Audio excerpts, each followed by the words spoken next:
Ignition sequence starts.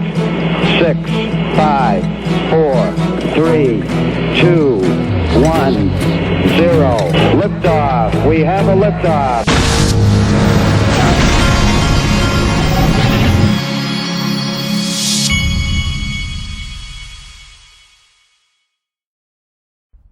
Hey everybody, this is the Digital Asset Investor, and I can't remember last time I told you, but ProCoinNews.com, they are the official sponsor of the Digital Asset Investor Hunting and Fishing Club, and they I also do a free newsletter. The free newsletter, the link to it is pinned. I'll put it in the top of the description of this video, but it's also pinned on my Twitter, and it's free. You can join it. I actually did an interview with these guys that you can only see through the email newsletter. So you can just give them your email address and then sign up. But I forget to mention that sometimes. All right, moving along. CoinDesk, listen to this. That question. Look at the Chicago Mercantile Exchange and the probabilities for the next meeting. Let's worry about Wednesday. Wednesday, it looks like there's virtually, 98.4% probability priced into the market of a 25% basis point. So that's I think what's going to happen Wednesday, and they'll continue on this track. But to answer your question, there could be a sharp pivot, and the sharp pivot could come from a liquidity crunch. If we have a liquidity crunch, which we've had before, by the way, when the markets really bound up. Remember the famous repo fiasco we had a few years back? The Fed pivoted almost within 24 hours. So if you want to look for a fast pivot, the leading indicator will be the markets going into some kind of liquidity crunch. I don't know if the Fed's going to pivot or not, but I can tell you this. Just about every time that I've ever seen the entire market thinking one way, whether it's crypto or stocks or anything else, something the exact opposite happens. And right now, everybody's thinking negative about everything in crypto. Check this out. Russia and Iran are combining their banking systems to get around this was about getting around getting sanctions through SWIFT. And then we had this right here. Egyptian parliament has approved the agreement to join the BRICS new development bank. Now, folks, I've told you many times on this channel, I was told that XRP was created to prevent World War III. World War III has already begun. Here's the case. This is Jim Rickards, okay? World War III has not, technically, I guess you could say this, but this is all about the money, folks. Make no mistake. This is about the world reserve currency. This is about, I believe this is also about corruption all over the world. And I believe that there's no telling what is being hidden from, what truths are being hidden in this world right now. I think there's a lot of them. I think a lot of you know what I'm talking about. But here we just talk about crypto. Prepare to be shocked. Judge rule identifies remember the two parties who supposedly put the $250 million bond up for Sam Bankman-Fried? Well, those two parties, it says here that they're going to be, the judge rules that they have to be identified. Now, a lot can happen between the time that they identify these people and now. Let us hope that this actually happens. Then we've got this, lots going on, folks. Elon Musk submits license application so Twitter could become a payment processor. I would love to see PayPal go bankrupt. His words, not mine. But Twitter is obviously, I've shown you the videos, folks. PayPal's original vision was to create a global reserve currency. That was their original vision, and they were called X.com. And I've shown you all the ties between Elon Musk and XLM, XRP. I've shown you all of the different things that, in my opinion, put him pretty close to both of them, not dog coin or whatever. Now, yesterday evening, John Deaton had put out that he was going to talk about the what had gone on behind the scene or at the library hearing, okay? First word from this is from Jeremy Hogan. First word from the SEC versus library hearing.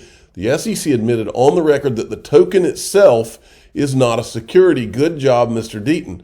Well, and John had said he just finished it up. Well, I got the clip that I thought was better than anything I heard, and we're going to play it right here. But I want to point out, what I heard out of this, before you listen to it, is not just what Jeremy Hogan just said, but I also heard that the judge was saying, look, a token in the secondary market is not a security, which would make XRP on Coinbase not a security, and why not relist it? You tell me if you hear the same thing, but that's what I heard. Here it is. And never once was there a case that said the underlying asset is a security, right? Beavers are beavers, but they were used in an unregistered securities offering. Bitcoin has been used in an unregistered securities offering. Chinchillas have been used. Condos have been used. Orange groves and oranges have been used. That does not mean the underlying asset is a security. So that's basically what we're saying and explaining to the judge that his decision, I said to him, look, that article says that your decision reads like you could be saying that LBC is a security in and of itself, the token itself. And judge, if you don't mean that, then we need to clarify. Think about this. What would have happened if John Deaton had not been at the hearing? The SEC would have gotten everything they wanted. This issue wouldn't have even been brought up. This man is owed a lot, not just from the XRP community or whatever, but from crypto, and they haven't given it. I can promise you that. Something. So when the judge and I are going back and forth, the judge then explained to me that he's not inclined to give an injunction. And so that's out the window. There's a great victory there. There's not going to be an injunction that can be applied to users like Naomi or anyone else. But then I said to him, Judge, great, you're not going to give an injunction, but you still please have to address this secondary market issue. And I pointed out to him that there's so much confusion about it. And then he did something great. He basically looks over at the SEC and says, you agree, right, with him that, imagine that. I want everybody to imagine that a judge looking over at the SEC attorney saying, you agree with Deaton, right? They weren't that happy about it. I bet they were pissed. But they then said, well, what if it is a particular agent of the person? And then it could be, and the judge said, you got to make a commitment. And the judge did something great. He said, let's use an example. And he said, libraries. Did you just hear my wife ask my son if he was hungry? That's the one defect in this video. To an investment club who took the LBC and put it in cold storage, a direct sell. The judge said, I found that to be an unregistered securities offering. And you agree with me, right, SEC? And they go, yes. Then the judge. Here's the important part. Said, but if Flipside sells it to someone else in the secondary market, independent of library, you got to agree that that's not, my order doesn't apply to that scenario. And that's the victory that we got. The SEC had. Folks, that last part there, unless I'm crazy, that is the secondary market. That is Coinbase selling XRP on their platform and all these exchanges. So why not relist XRP? That is my question here. Now, maybe you've got to wait for this judge to actually put this on paper, but this is a judge's decision right here. And if they do what he just said, that is saying that all these exchanges selling not just XRP, but digital assets on their platforms in the secondary market is not a freaking security. And this will be the only clarity that we've seen since I got into this space from any kind of or pro crypto clarity. To concede that on the record in real time. So call that what you want, but that was great. And granted, that could be another decision could overturn that. But in the meantime, why not relist XRP, Coinbase? Now, I wanted to drive the other point home, which is Eleanor Terrett had tweeted this. She said the SEC lawyers in the library case conceded OTR that secondary, on the record, that secondary market sales of library coin tokens do not constitute a security. No one fights harder for the crypto community than John Deaton. Imagine how easy the SEC would have had it if it weren't for him. 1,000% right. Look, why, and this is my question, why aren't organizations like the Digital Chamber of Commerce, that's Perry and Boring, and the Blockchain Association, Kristen Jill, no, that's the senator. I can't remember her name, but I'll make sure and call her out too.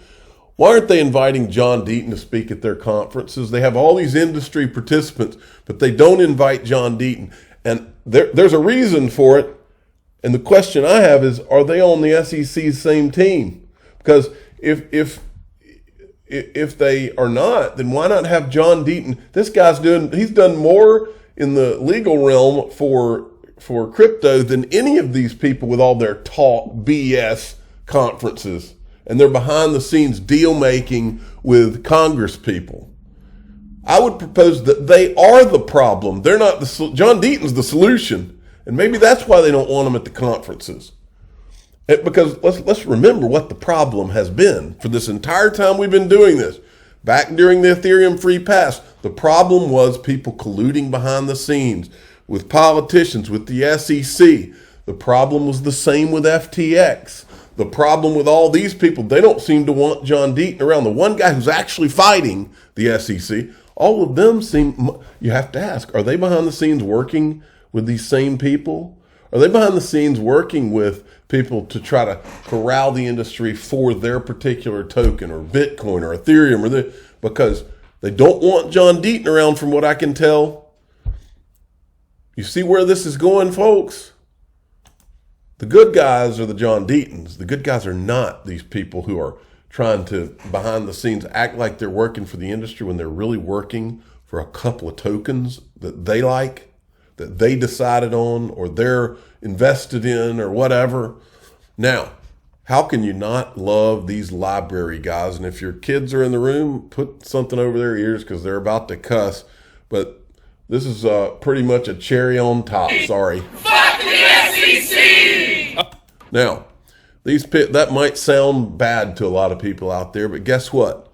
These people, and you can watch it right here, the SEC's shameful attack on library. I put the link down here. I copied all the congressmen on it. And I said, Congress, this is what Gary Gensler has turned the SEC into, a company destroying government agency, promoting capital formation, my butt. That's what they're supposed to be for. But remember, and you can go watch the video, this Jeremy Kauffman, he said basically, look, we sat down with the SEC and said, look, we'll do everything. We'll give you all the money in our bank account. All we want you to do is tell us how we can go forward as a business. How do we do it? Tell us how. And he said they wouldn't tell us. And he goes, instead they just turned around. We tried to work with them. They just turned around and sued us. And this is the problem, folks. These people don't want to help businesses go forward. They want to help stop business and hold them over a barrel like Tony Soprano, the way Greg Kidd said. I'm the digital asset investor. I'm not an investment advisor. This is for entertainment purposes only. Please subscribe, hit the like button, and tell your friends and family that the library guys and the Jeremy Kauffman, the CEO, the guy makes me laugh. He's pretty darn funny.